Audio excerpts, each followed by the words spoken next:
Akuntansi persediaan. Akuntansi persediaan adalah penilaian dari barang yang ada di gudang atau persediaan yang belum dijual kepada konsumen atau pelanggannya. Dengan menggunakan akuntansi persediaan, pemilik usaha dapat mengetahui dan melihat stok persediaan serta melacak barang-barang yang dimiliki dan memastikan stok tersebut cukup untuk memproduksi suatu barang dan penjualan yang efisien. Stok persediaan yang terlalu banyak mengharuskan penanggungan biaya penyimpanan, sedangkan barang yang disimpan terlalu lama akan menjadi usang, rusak, bahkan dicuri sehingga mengakibatkan kerugian finansial. Namun bila persediaan terlalu sedikit, permintaan pelanggan tidak bisa terpenuhi secara maksimal.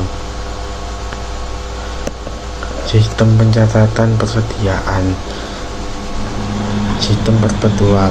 Sistem perpetual adalah sesuatu sistem yang pengelolaan persediaan di mana pencatatan dilakukan secara terus-menerus dan berkesinambungan sehingga mutase persediaan selama satu periode. Sistem periodik. Sistem periodik adalah sistem pencatatan persediaan di mana kuantitas persediaan ditentukan secara periodik, yaitu hanya pada saat perhitungan fisik yang biasanya dilakukan secara stok opnam. Sistem perpetual. Fitur akuntansi dari metode pencatatan persediaan. Sistem perpetual. Pembelian bahan baku untuk produksi dan barang dagangan untuk dijual kembali di debit akun persediaan bukan untuk pembelian. Biaya pengiriman barang dagangan di debit akun persediaan. Pemberian retur, potongan pembelian dan diskon dikreditkan ke akun inventarisasi. Pencatatan harga pokok penjualan dengan mendebit beban pokok penjualan dan mengkredit persediaan. Perlu adanya buku besar pembantu catatan persediaan individu sebagai kontrol. Kelebihan adalah perusahaan tidak melakukan perhitungan fisik pada stok tersisa karena perusahaan dapat mengetahui stok yang sebenarnya dengan mudah karena pencatatan yang dilakukan setiap hari. Berikut adalah contoh soalnya. PT Langit Awan adalah perusahaan yang berdiri pada tahun 1999, terletak di Jalan Martapura, Jakarta. Berikut adalah sebagian transaksi yang terjadi pada PT Langit Awan pada tahun 2021. Pada tanggal 5 Februari 2021, PT Langit Awan menjual barang dagang secara kredit sebesar 75 juta dengan harga perolehan 50 juta. Selain itu, pada tanggal 9 Maret 2021, PT Langit Awan membeli barang dagang secara kredit senilai 15 juta. Sistem periodik memiliki kelebihan dan kekurangan. Kelebihannya adalah cocok untuk perusahaan yang memiliki berbagai jenis persediaan, di mana memonitor jumlah persediaan secara fisik lebih diutamakan dan setiap pemasukan pengeluaran dicatat dalam perkiraan pembelian dan penjualan. Kekurangannya adalah perusahaan tidak mengetahui besar persediaan yang ada pada suatu saat tertentu dan tidak dapat mengetahui harga pokok barang yang dijual untuk setiap penjualan yang terjadi. Metode pencatatan periodik umumnya digunakan untuk perusahaan yang harganya relatif murah tapi frekuensi penjualannya tinggi. Contohnya perusahaan penjual produk makanan. Contohnya soal PT Cakrawala merupakan perusahaan dagang yang terletak pada Jalan Kemuning Bekasi. Perusahaan ini menggunakan sistem pencatatan periodik. Persediaan awal barang dagang PT Cakrawala sebesar 3.500.000. Berikut adalah transaksi PT Cakrawala pada bulan Agustus 2021. Pada tanggal 3 Agustus 2021, membeli barang dagang dari PT Mulia dengan jumlah 3 juta dengan syarat 2/10 N/30, atau pembeli akan diberikan potongan 2% jika ia membayar harga paling lambat 10 hari, sedangkan waktu pembayaran paling lambat 30 hari, dan terdapat beban angkut sebesar 250.000. Pada tanggal 5 Agustus 2021, membeli barang dagang dari PT Sentosa seharga 7 juta dengan pembayaran 2/15 N/30. Pada tanggal 6 Agustus 2021, mengembalikan barang dagang yang diberi dari PT Sentosa karena rusak sebesar 1 juta. Pada tanggal 10 Agustus 2021, menjual barang dagang pada PT Melati sebesar 8 juta dengan syarat 2/10 N/30 dan beban angkut sebesar 250.000. Pada tanggal 11 Agustus 2021, membeli barang dagang dari PT Abadi sebesar 4.500.000 dengan syarat 2/10 N/30 serta beban angkut sebesar 500.000. Pada tanggal 12 Agustus 2021, membayar hutang pada PT Bintang atau faktur tanggal 3 Agustus 2021. Pada 13 Agustus 2021, pengembalian barang dagang oleh PT Melati sebesar 1.600.000 karena tidak sesuai pesanan. Pada 14 Agustus diterima pelunasan faktur tanggal 10 Agustus 2016 dari PT Melati. Pada tanggal 20 Agustus menjual barang dagang pada PT Jaya Nusantara senilai 6 juta dengan syarat pembayaran 2/10 N/30 dan beban angkut sebesar 250.000. Pada tanggal 28 Agustus 2021, pengembalian barang dagang dari PT Jaya Nusantara sebesar 1.500.000. Pada tanggal 30 Agustus 2021, persediaan barang dagang akhir 9 juta. Jurnal Umum PT Cakrawala periode Agustus 2021.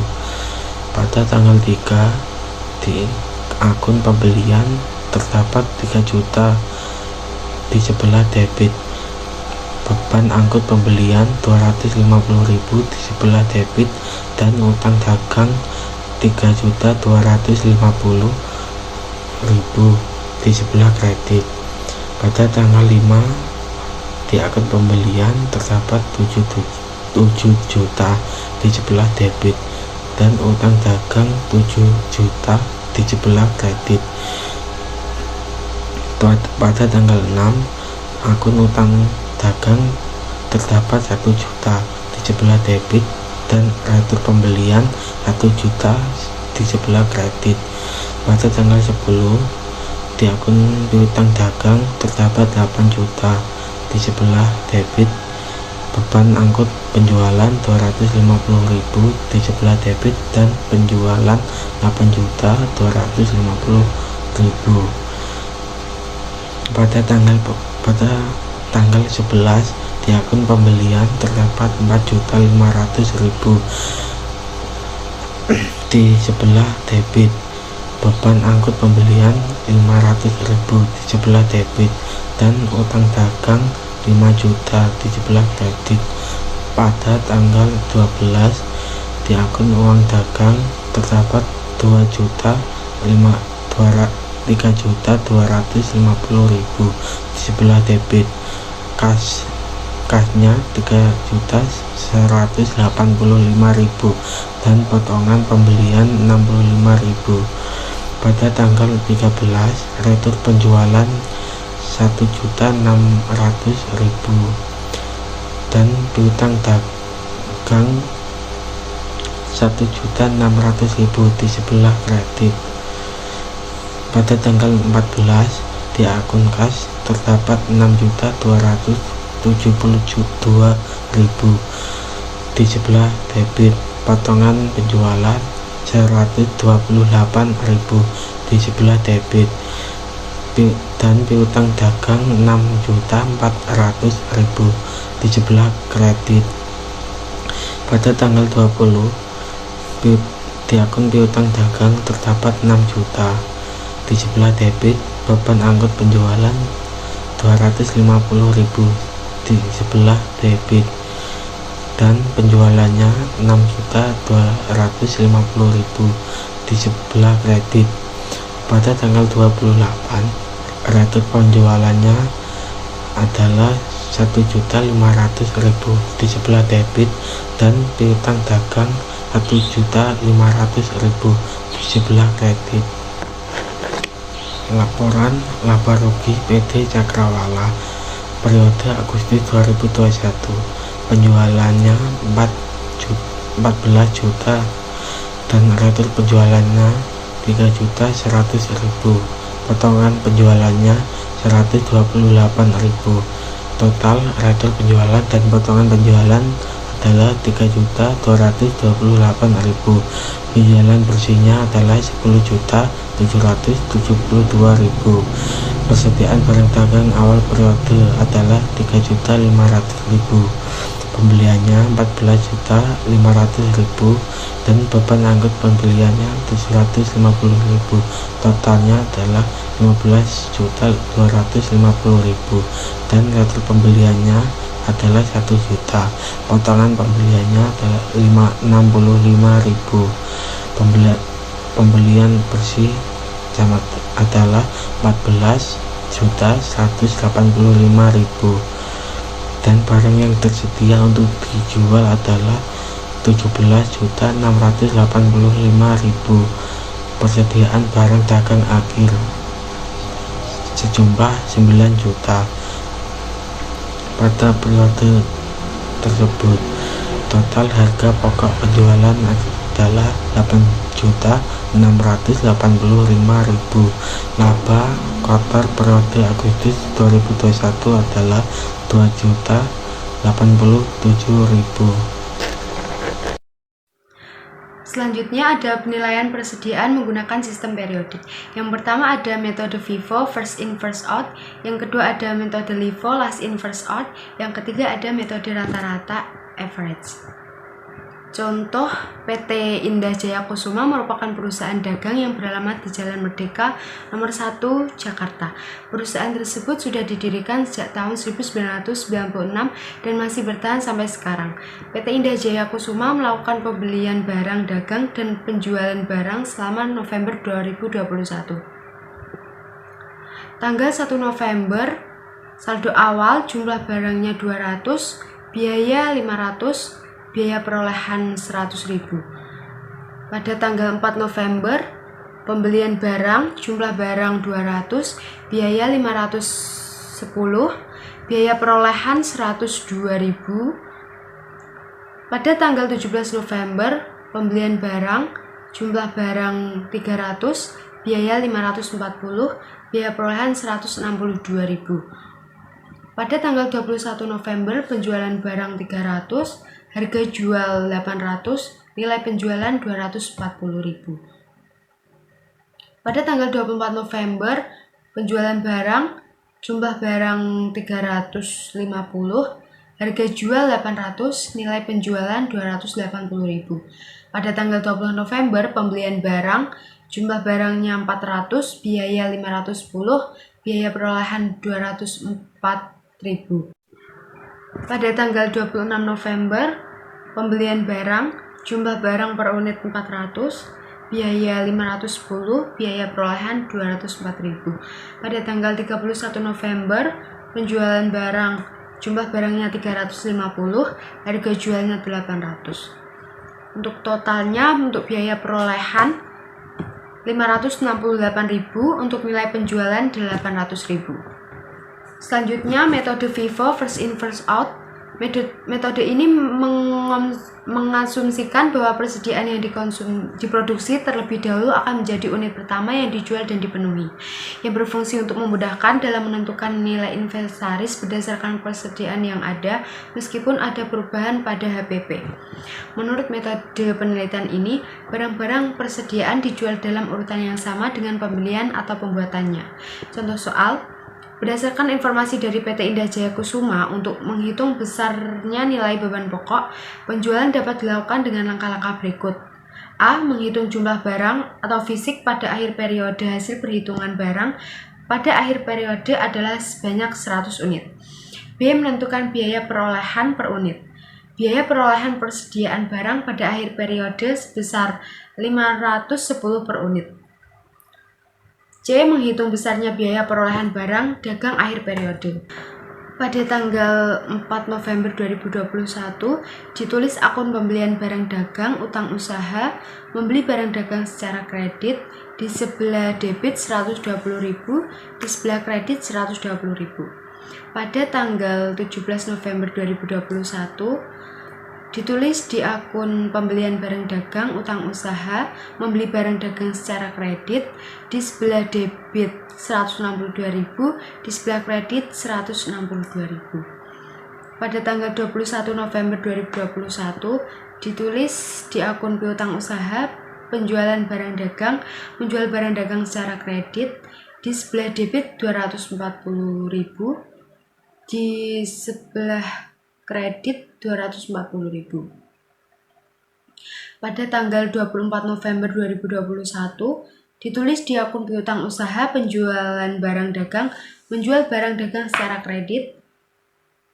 di sebelah debit 280.000, di sebelah kredit 280.000. Pada tanggal 26 November 2021, pada akun pembelian barang dagang utang usaha, membeli barang dagang secara kredit, di sebelah debit 204.000, di sebelah kredit 204.000.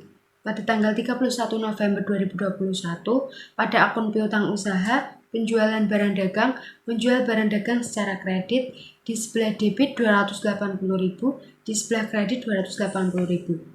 Pada tanggal 31 November 2021, ditulis akun beban pokok penjualan, persediaan barang dagang, penyusunan persediaan barang awal periode. Di sebelah debit 100.000, di sebelah kredit 100.000. Pada tanggal 31 November 2021, pada akun persediaan barang dagang, di sebelah debit 51.000, di sebelah kredit 51.000. Pada tanggal 31 November 2021, pada akun beban pokok penjualan, pembelian barang dagang, penyesuaian pembelian barang selama satu periode, di sebelah debit 468.000, di sebelah kredit 468.000. Pada tanggal 31 November 2021, pada akun penyesuaian, sebelah debit 100.000, saldo 100.000. Pada tanggal 31 November 2021, pada akun penyesuaian, di sebelah kredit 51.000, saldo 49.000. Pada tanggal 31 November 2021, pada akun penyesuaian, di sebelah debit 468.000, saldo 517.000. Yang kedua ada metode LIFO, last in first out. Metode LIFO ada atau yang lebih dikenal dengan persediaan yang masuk terakhir akan dikeluarkan pertama.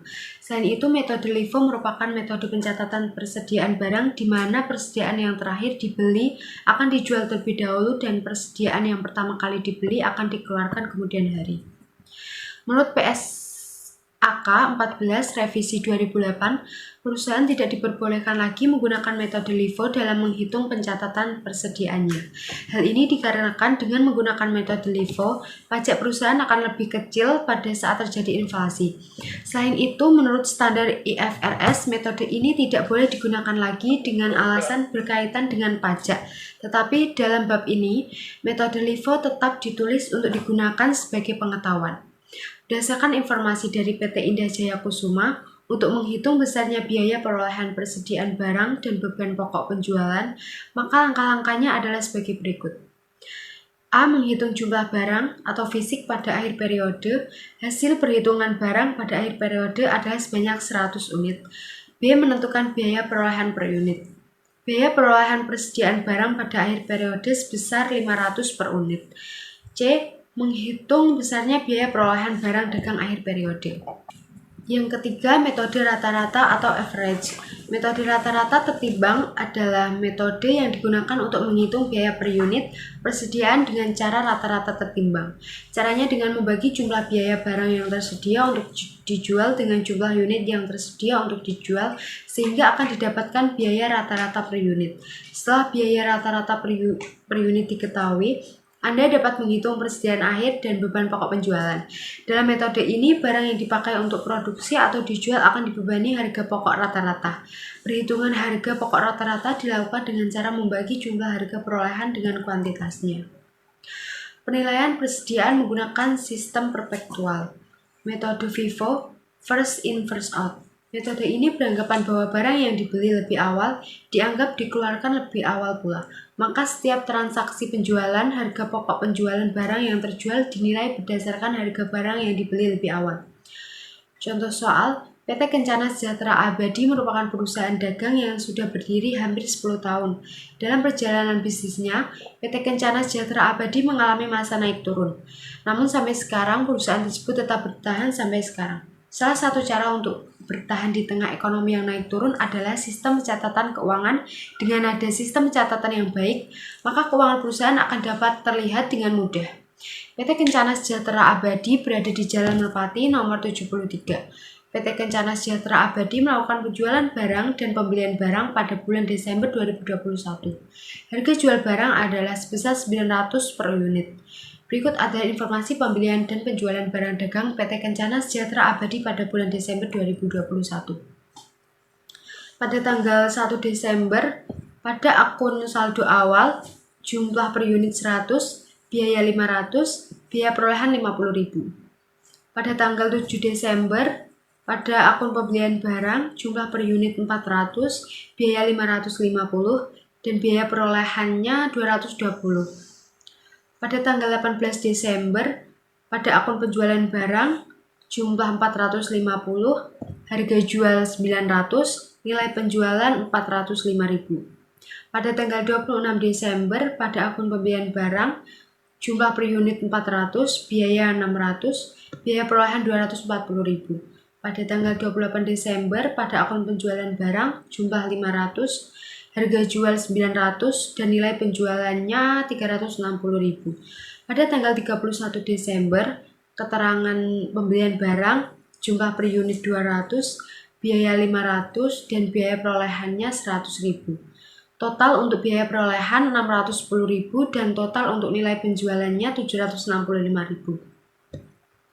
Berdasarkan informasi dari PT Kencana Sejahtera Abadi, hitunglah nilai biaya perolehan persediaan akhir barang menurut metode perpektual dan nilai bahan pokok penjualannya.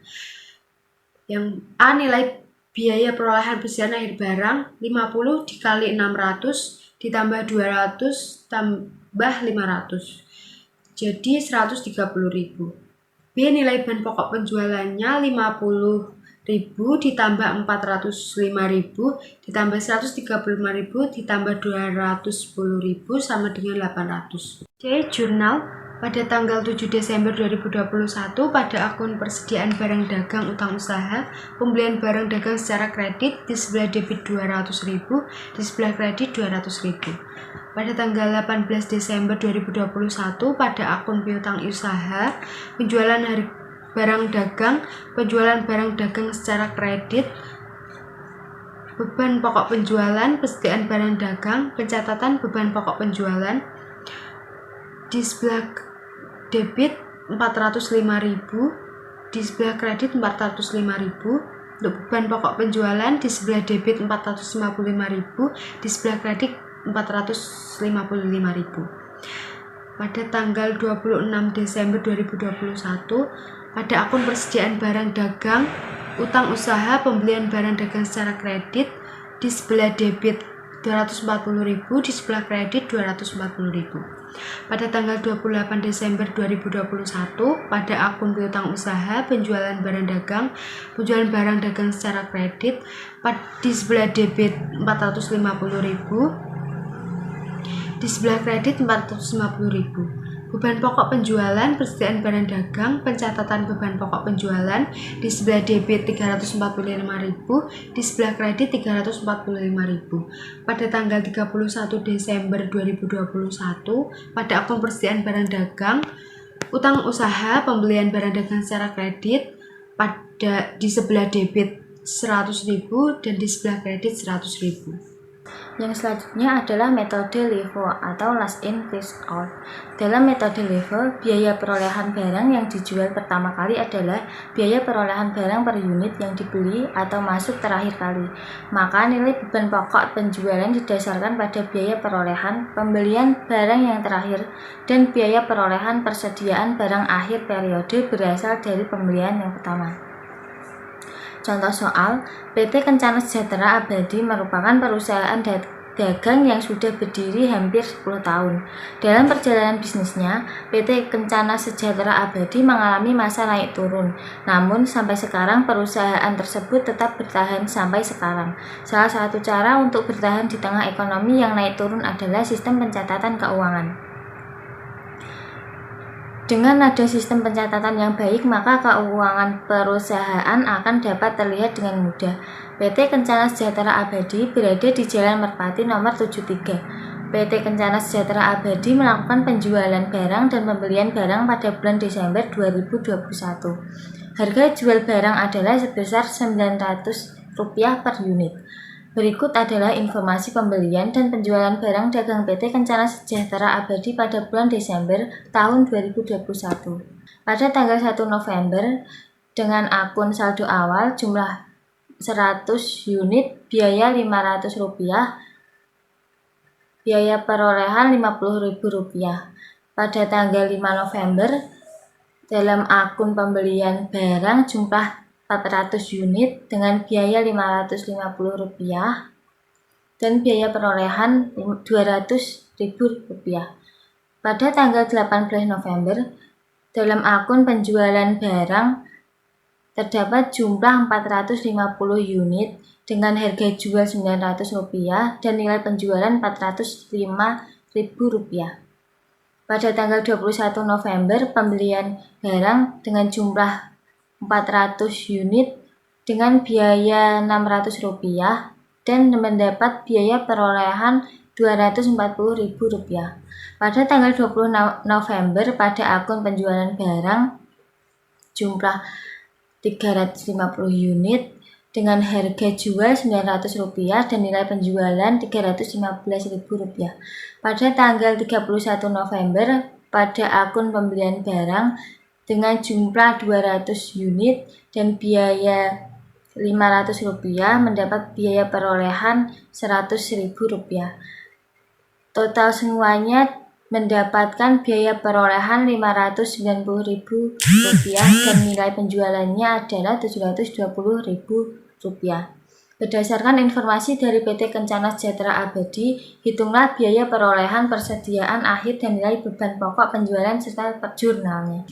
Yang pertama, nilai biaya perolehan persediaan akhir barang 50 dikali 500 ditambah 50 dikali 600 ditambah 200 ditambah 500 sama dengan 155.000. Yang kedua, nilai beban pokok penjualannya 220.000 ditambah 25.000 ditambah 210.000 sama dengan 455.000. Jurnal.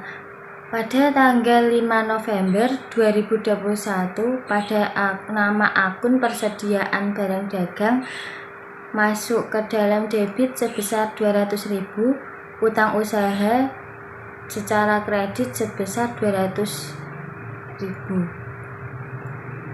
Pada tanggal 18 November 2021, nama akun piutang usaha masuk ke dalam debit sebesar 405.000, penjualan barang dagang secara kredit masuk ke dalam kredit sebesar 405.000. Beban pokok penjualan persediaan barang dagang masuk ke dalam debit sebesar 445.000. Pencatatan beban pokok penjualan masuk ke dalam kredit sebesar 445.000. Pada tanggal 21 November 2021, nama akun persediaan barang dagang sebesar 240.000 masuk ke dalam debit, utang usaha secara kredit sebesar 240.000. Pada tanggal 26 November 2021, nama akun piutang usaha masuk ke dalam debit sebesar 450.000, penjualan barang dagang secara kredit masuk ke dalam kredit sebesar 450.000, beban pokok penjualan persediaan barang dagang sebesar 210.000, pencatatan beban pokok penjualan masuk ke dalam kredit sebesar 210.000. Pada tanggal 31 November 2021, dalam nama akun persediaan barang dagang masuk ke dalam debit sebesar 100.000, utang usaha pembelian barang dagang secara kredit masuk ke dalam kredit sebesar 100.000.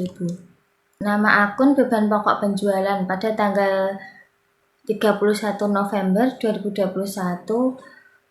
dengan keterangan penyesuaian masuk ke dalam debit Rp100.000 dengan mendapatkan saldo Rp100.000. Penyesuaian yang kedua masuk ke dalam kredit Rp50.000 mendapatkan saldo Rp49.000. Yang ketiga, penyesuaian masuk ke dalam debit Rp468.000 mendapatkan saldo Rp518.000. Yang ketiga, metode rata-rata atau average. Metode rata-rata tertimbang adalah metode yang digunakan untuk menghitung biaya per unit persediaan dengan cara rata-rata tertimbang. Caranya dengan membagi jumlah biaya barang yang tersedia untuk dijual dengan jumlah unit yang tersedia untuk dijual sehingga akan didapat biaya rata-rata per unit. Yang ketiga, metode rata-rata atau average. Metode rata-rata mempunyai dampak terhadap nilai harga pokok penjualan dan laba kotor. Apabila terjadi pembelian barang baru, perhitungan kembali biaya perolehan barang rata-rata per unit yang baru perlu dilakukan.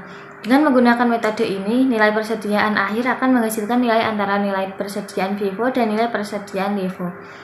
Penerapan metode rata-rata, perusahaan dagang menggunakan persediaan barang yang ada di tempat penyimpanan untuk dijual tanpa memperhatikan barang mana yang masuk lebih awal atau akhir. Karena menggunakan metode average atau rata-rata, maka penjual akan mengeluarkan barang dengan membagi jumlah nilai persediaan barang dan stok unit yang ada di tempat penyimpanan. Perusahaan dagang yang cocok menggunakan metode rata-rata adalah perusahaan yang menjual barang dengan harga fluktuatif. Penerapan metode rata-rata akan lebih mengurangi kerugian akibat fluktuasi harga dibanding menggunakan metode FIFO atau LIFO. Contohnya toko mebel dan toko alat tulis. Penilaian persediaan metode lower cost or market atau LCM dibagi menjadi 3. Yang pertama, harga pasar. Yang kedua, batas atas. Yang ketiga, batas bawah. Contoh penilaian persediaan menggunakan metode lower cost and market. PT Mulia Serba Ada adalah perusahaan retail yang membuka toko dengan cabang yang menyeluruh di Indonesia. Toko Serba Ada adalah salah satu anak perusahaan dari PT Mulia Serba Ada. Toko Serba Ada memiliki data tentang persediaan yang dikelompokkan menjadi 3 bagian. Sepatu model A mendapatkan 10 unit, harga perolehan Rp400.000, harga pasar Rp425.000 per unit. Model B mendapatkan 8 unit dengan harga perolehan Rp350.000 dan harga pasar Rp325.000. Model C mendapatkan unit 5, harga perolehan Rp250.000 dengan harga pasar Rp225.000. Elektronik. Model A mendapatkan 6 unit dengan harga perolehan Rp400.000 dengan harga pasar Rp425.000. Model B mendapatkan 12 unit dengan harga perolehan Rp500.000 dan harga pasar Rp475.000. Model C mendapatkan 15 unit dengan harga perolehan Rp600.000 dan harga pasar Rp550.000. Susu formula. Model A mendapatkan 30 unit dengan harga perolehan Rp10.000, harga pasar Rp12.500 per unit. Model B mendapatkan 40 unit dengan harga perolehan Rp15.000 dengan harga pasar Rp17.500.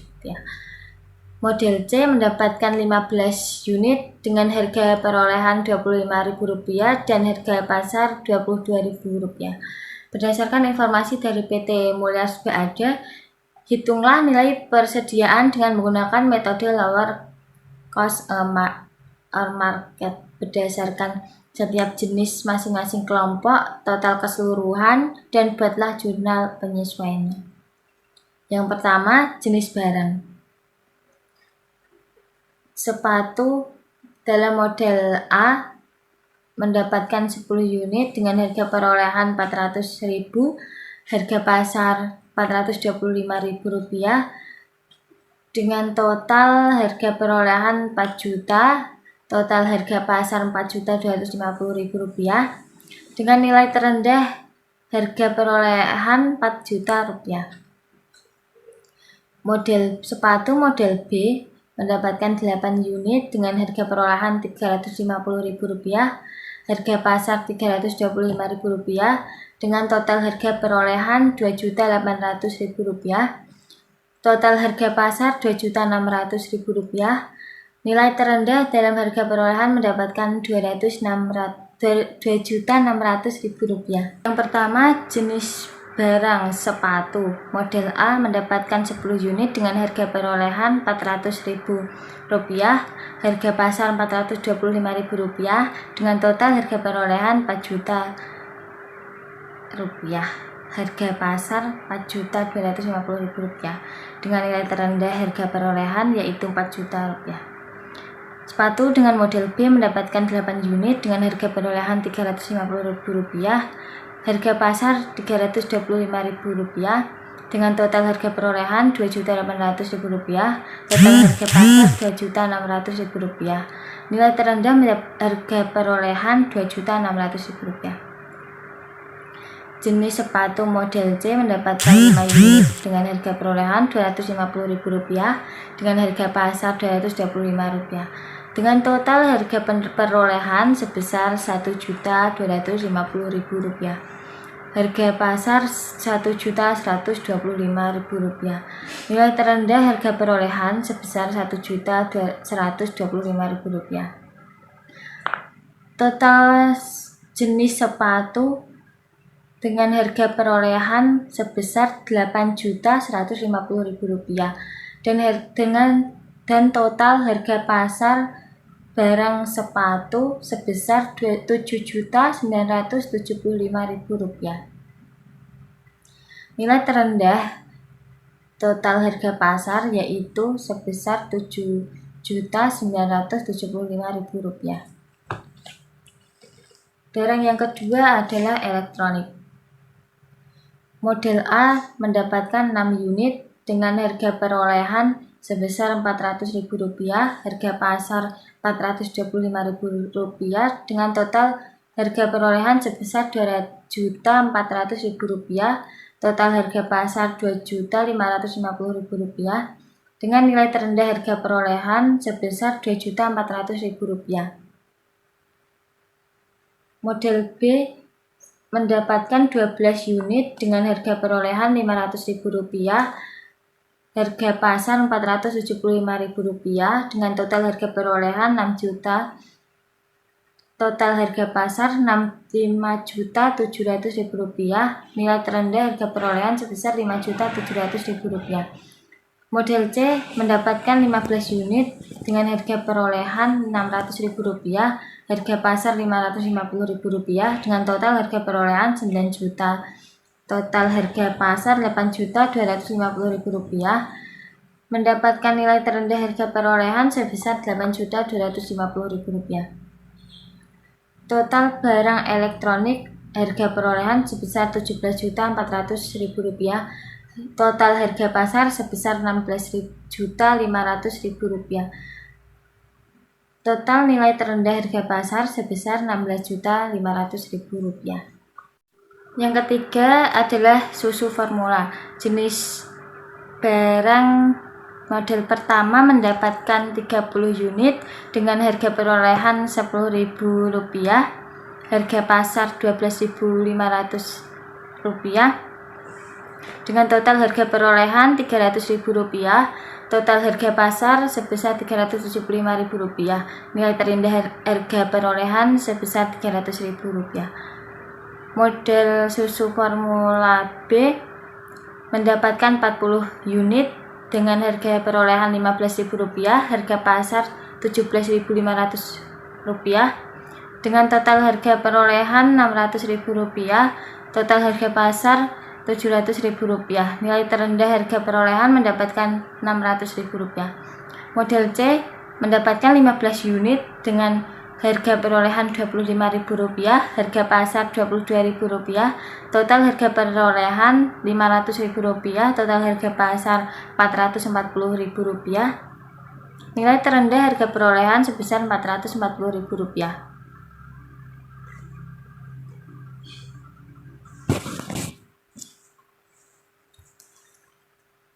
Total harga perolehan dari susu formula sebesar Rp1.400.000, total harga pasar sebesar Rp1.515.000, total nilai terendah harga perolehan sebesar Rp1.400.000. Total dari semua jenis barang mendapatkan harga perolehan sebesar Rp26.950.000. Total harga pasar sebesar Rp25.990.000 dengan nilai terendah harga perolehan sebesar Rp25.415.000, harga pasar Rp25.875.000, nilai terendah total persediaan sebesar Rp25.990.000. Yang kedua adalah nilai persediaan berdasarkan nilai terendah setiap jenis mendapatkan nilai Rp25.415.000, nilai terendah secara kelompok Rp25.875.000, nilai terendah secara total Rp25.990.000. Yang ketiga, kerugian penurunan nilai persediaan. Harga perolehan dikurangi nilai terendah. Untuk setiap jenis sebesar Rp26.950.000 dikurangi Rp25.415.000 mendapatkan Rp1.535.000. Secara kelompok Rp26.950.000 dikurangi Rp25.875.000 sama dengan Rp1.075.000. Secara total Rp26.950.000 dikurangi Rp25.990.000 sama dengan Rp960.000. Yang keempat, jurnal penyesuaian. Pada tanggal 31 Desember, kerugian penurunan nilai persediaan mendapatkan Rp1.535.000, penyisian penurunan nilai persediaan mendapatkan Rp1.535.000.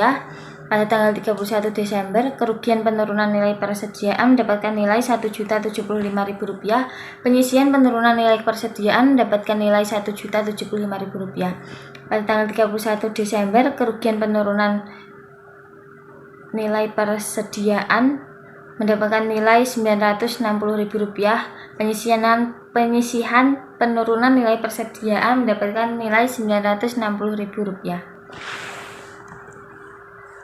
Penilaian persediaan dengan metode taksiran. Pada perusahaan tertentu seperti Toserba atau toko swalayan, metode cost tersebut dirasa kurang praktis dan kurang efisien karena umumnya memerlukan waktu lama dan biaya yang besar. Untuk itu digunakan metode lain yaitu metode taksiran, khususnya dalam penilaian persediaan pada laporan item tiap bulan, triwulan, dan semester. Ada dua metode taksiran yang dapat digunakan untuk menentukan nilai persediaan barang yang sering digunakan yaitu yang pertama metode harga ecer, yang kedua metode laba kotor. Yang pertama metode harga ecer. Metode harga ecer biasanya digunakan pada supermarket atau toko eceran. Metode ini menilai persediaan yang didasarkan pada taksiran. Apabila perusahaan menggunakan metode harga eceran, perusahaan harus memiliki dua catatan nilai atas barang dagang yang dibeli yaitu perolehan cost dan harga eceran. Rumus untuk menghitung taksiran biaya perolehan persediaan barang dengan metode harga eceran. Persentase biaya perolehan sama dengan barang siap dijual menurut biaya perolehan dibagi barang siap dijual menurut harga eceran, atau persediaan akhir berdasarkan harga eceran sama dengan barang siap dijual menurut harga eceran penjualan selama satu periode.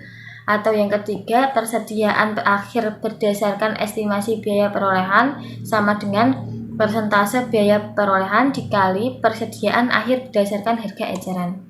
Yang kedua, metode laba kotor.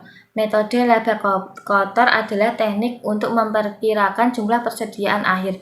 Metode laba kotor dapat digunakan untuk memperkirakan persediaan akhir setiap bulan atau mungkin digunakan sebagai bagian dari perhitungan untuk menentukan perkiraan jumlah persediaan yang telah hilang karena pencurian, kebakaran, atau alasan lainnya. Metode laba kotor pada prinsipnya memanfaatkan adanya hubungan tertentu antara unsur-unsur yang mempengaruhi laba kotor antara lain penjualan, beban pokok penjualan, barang siap dijual, persediaan akhir, dan persentase laba kotor. Berikut adalah gambaran mengenai hubungan antara unsur-unsur penjualan, beban pokok penjualan, barang siap dijual, persediaan akhir, dan persentase laba kotor. Laba kotor sama dengan penjualan dikurangi beban pokok penjualan, atau persediaan akhir sama dengan barang siap dijual dikurangi beban pokok penjualan. Atau yang ketiga, beban pokok penjualan sama dengan barang siap dijual dikurangi persediaan akhir. Atau dengan yang keempat, persentase laba kotor sama dengan laba kotor dibagi penjualan dikali 100%. Sekian dari kelompok 3, mohon maaf apabila ada kesalahan dalam penjelasan materi. Wassalamualaikum warahmatullahi wabarakatuh.